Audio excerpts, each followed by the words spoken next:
Só respondendo rapidamente ao perfil Terceiro Anjo, muito obrigado por seu comentário, tá certo?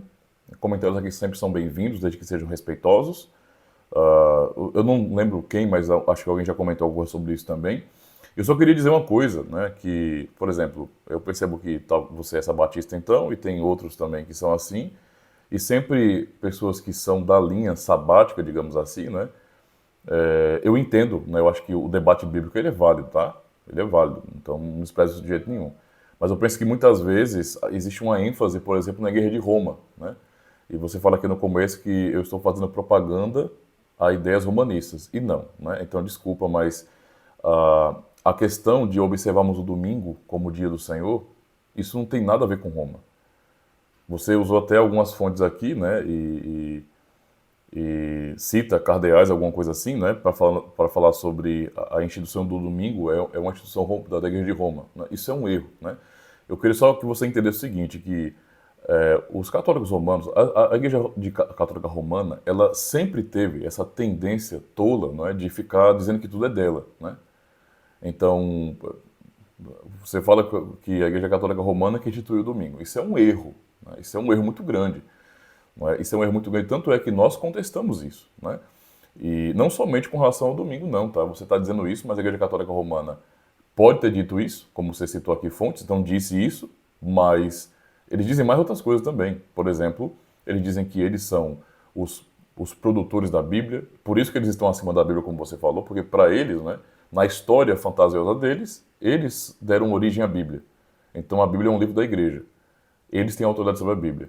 E, na verdade, o católico romano, a Igreja Católica Romana, eu digo, não vou falar sobre o indivíduo, né, o membro, mas a Igreja Católica Romana em si, se desenvolveu com esse tipo de atitude, né, de dizer que tudo é eles, tudo pertence a eles, é o que eles disserem e acabou. O que eles determinam é a verdade. Então, isso é algo absurdo, certo? Então, a nossa adesão ao domingo não é por causa de católico romano, não é por causa da Igreja de Roma, não tem nada a ver uma coisa com a outra, né? Nós temos uma exegese para isso, nós temos um posicionamento, não é, além da Igreja de Roma para o domingo, certo? Então é por uma questão de convicção mesmo, né? Nós chegamos a essa conclusão, não é, além de Roma, não é? Embora sejamos no Ocidente, claro, né? Todos nós somos filhos da Igreja de Roma, mas a reforma aconteceu e nós contestamos. Por isso fomos vistos como hereges nesse sentido. Porque para eles, se você está fora das linhas que eles determinam, você é um herege.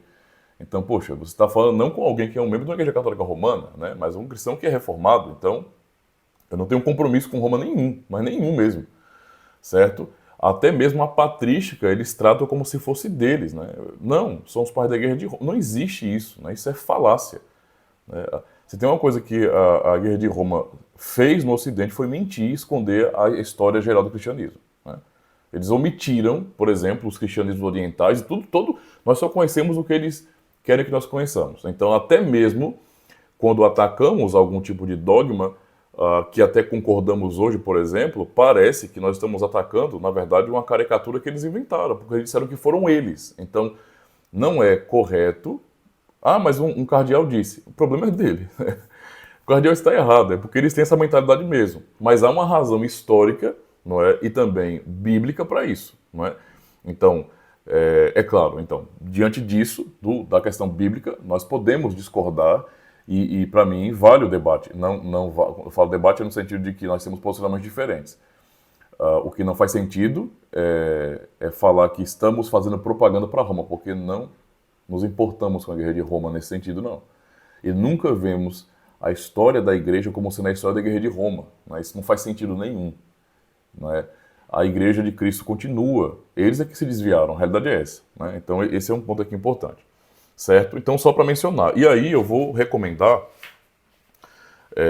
para você um livro, talvez mais livros, que eu considero muito importantes para essa compreensão, para que você entenda o porquê dessa mudança. Né? Ou seja, nós temos fontes, digamos assim, que estão além de Roma, né? Estão fora de Roma, tá certo? Então, esse é um ponto importante. Eu acho que é bom para que você mesmo conheça. Né? Eu não estou dizendo que com isso você vai concordar comigo, é claro. Esse não é o meu objetivo, né? Eu não estou querendo convencer ninguém nesse sentido, mas é bom que você tenha uma outra corrente, não é? de ensino, digamos assim, para que você possa fazer essa separação, entender que existem teologias, né, que estão além de Roma. E quando elas estão falando a mesma coisa que Roma, por exemplo, não é pelo mesmo motivo, entendeu? Não é pelo mesmo motivo. Por exemplo, nós reformados e os protestantes históricos, né, como por exemplo luteranos, anglicanos e cristãos reformados, né, as igrejas reformadas, nós sempre batizamos crianças. Algumas pessoas até entendem que nós estamos apenas fazendo um Ctrl-C, Ctrl-V de Roma. E não tem nada a ver. As nossas motivações e a nossa teologia é diferente quanto ao batismo infantil. Entendeu? Então, existe uma teologia sólida, robusta para isso, certo? Então, é mais uma questão de conselho mesmo. Eu agradeço pelo seu comentário, tá bom? Obrigado por colocar aqui essas fontes, isso é muito importante, tá certo? Porque aí eu posso pesquisar também. Só que, como eu falei, nós não estamos na dependência de Roma para compreender, por exemplo, que o quarto mandamento para nós cristãos se observa no domingo. Não é por causa de Roma, não. É por questão de convicção mesmo, certo? De chegarmos a essa conclusão pela própria Escritura nesse sentido. Então, eu vou deixar aqui os links para vocês, tá? De livros, para o irmão aí, mas também para outras pessoas que querem aprender um pouco mais sobre o assunto e entender as nossas razões, né? Talvez você entenda as razões que os romanistas apresentaram, mas é bom que vocês entendam também as nossas próprias razões, beleza? Muito obrigado então e valeu. Quem está chegando agora, se inscreve no canal, beleza? E compartilha também os conteúdos aqui, tá bom? Muito obrigado.